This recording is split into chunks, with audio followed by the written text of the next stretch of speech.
I know that many people crave closure. I know that a lot of people who have been hurt feel like they need an apology to be able to heal and move on.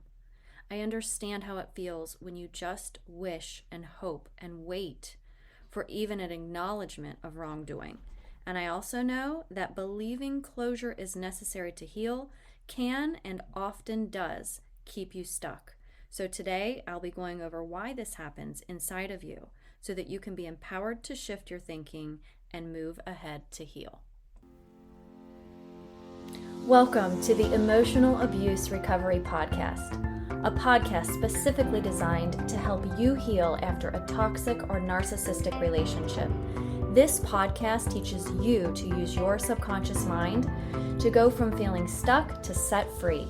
In here, you will learn how to use the power of your own mind to free yourself from emotional pain, move forward with confidence, and experience the inner peace you deserve in your healing journey after emotional abuse. I'm your host and subconscious reprogramming coach, Allison Dagny. So let's get started.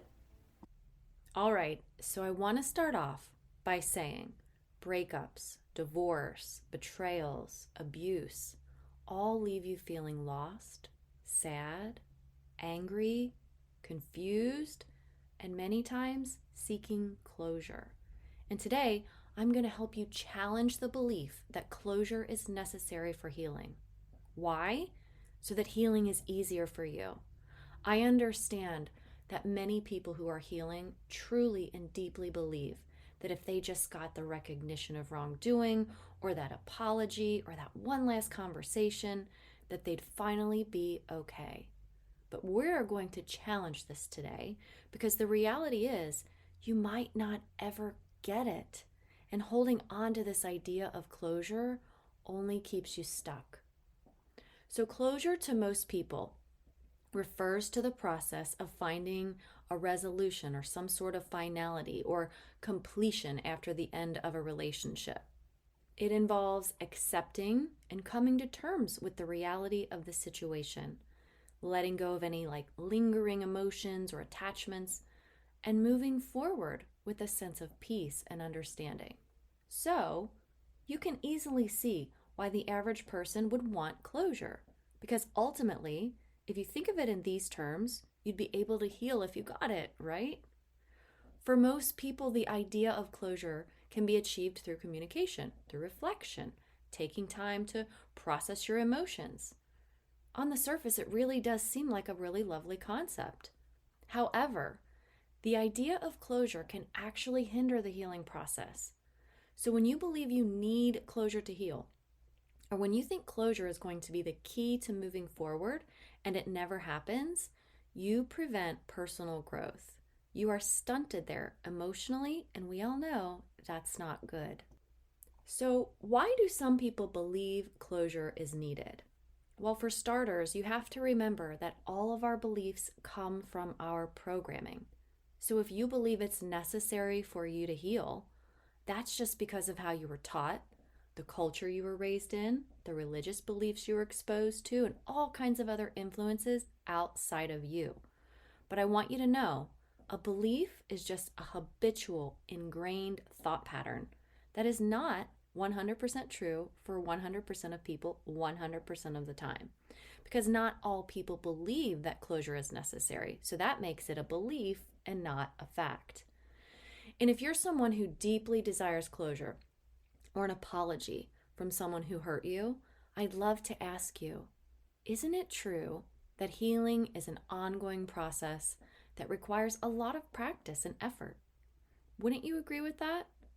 And if you said yes, Allison, I can agree with that, then what is it that makes you believe that one act of repentance from that person will give you this instant relief for healing? So I'd love for you to imagine you got a deep cut on your arm that requires stitches. That cut was caused by someone outside of you, someone who hurt you. Seeking closure from the person who caused the cut is like expecting them to be able to stitch up the wound for you. Even if they apologize or explain what happened, they can't physically heal your wound for you. Only you can take action to go to the hospital, to follow advice of a medical professional, and care for your wound so that it heals over time. Seeking closure from an external source, such as an ex-partner, might provide temporary relief or understanding, but it won't actually heal the emotional wounds inside of you.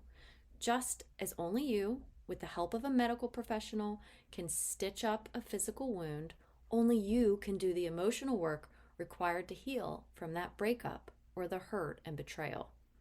You have to take responsibility for your own healing process by seeking support, practicing self-care, and doing the necessary inner work to move forward.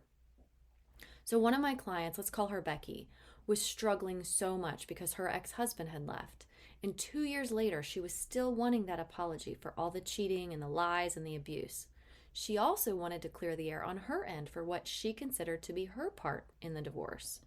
She wanted a conversation because that meant to her things were going to be okay between them. She really wanted there to be no bad blood or anger or tension, that he wasn't mad at her and that she had forgiven him. And Becky was stuck and unable to move forward to heal because she wanted that closure so badly. She came to me wanting help to release this because for those past 2 years, that closure had never happened for her, and she wondered if it ever would. And it was eating at her internally, and she had no peace. So she and I worked on this for 12 weeks together in my program, and finally Becky said to me, I'm realizing now that this wasn't my fault, that he left, and I don't need closure anymore. Becky realized that she could forgive him without telling him, and that she could also forgive herself for all the things she'd been so hard on herself over, like staying too long and putting up with all of his lies and abuse. Because of this realization, my client felt happy. She came to me with a deep sadness, and now she's smiling and she's living her life in the present moment and planning a trip across the ocean to visit family. Wouldn't that be nice, right? So the big question is, why do most people struggle to let go of this idea of closure? The idea of closure is deeply ingrained in human psychology because it provides a sense of resolution and finality to events or to our relationships. So when something significant ends in our lives, such as a relationship or a job, naturally we're seeking closure as a way to make sense of what happened and to be able to move on. However, when we don't get that closure that we're looking for, it can leave us feeling really unsettled and anxious, and it might even lead us to obsess over the situation itself and try to find ways to get closure. Things that actually might not be good for us, like checking up on our ex or reaching out and going back to someone who hurt us. Have you ever done this while waiting on closure? Maybe so. The other thing that makes it difficult to let go of the idea of closure is because that would require you to accept that things are over and to let go of your hopes and expectations for what might have been. This can be really difficult when you've invested a lot of time and a lot of energy or an emotion into something like a relationship or into a person. So it's understandable that you might hesitate to let go of the possibility of a different outcome. And I want you to know, letting go of the idea of closure is a natural human response to loss and to change. Our brain wants us to feel safe, and it wants us to feel secure, and it's also looking for answers. We are a curious species, so it's difficult when we don't have answers. But it's important to remember that closure doesn't always come in the form that we expect it to. Sometimes it can be helpful to reframe what closure actually means. What if closure meant that you get to focus on creating new opportunities and experiences for yourself? As if you're closing the door to the past and stepping into the future, turning around and locking that door. That could be your closure. And isn't it just as possible that even if you did get that one last conversation or that letter or that apology admitting fault, that you might feel better in that moment, but not forever? Because the reality is that hurt still hurts. The apology or the acknowledgement doesn't actually take it away. What if instead of believing closure is a necessary component to heal, you believed that closure is a myth, and that believing closure is necessary only keeps you imprisoned until someone outside of you does something for you? And one last question. What is it costing you to believe that you need closure? All right, so just a few more things I want to offer here. Practicing self-love and self-care will be so helpful to you when you can't get closure. And remember, we have to lead with the assumption that closure will never happen.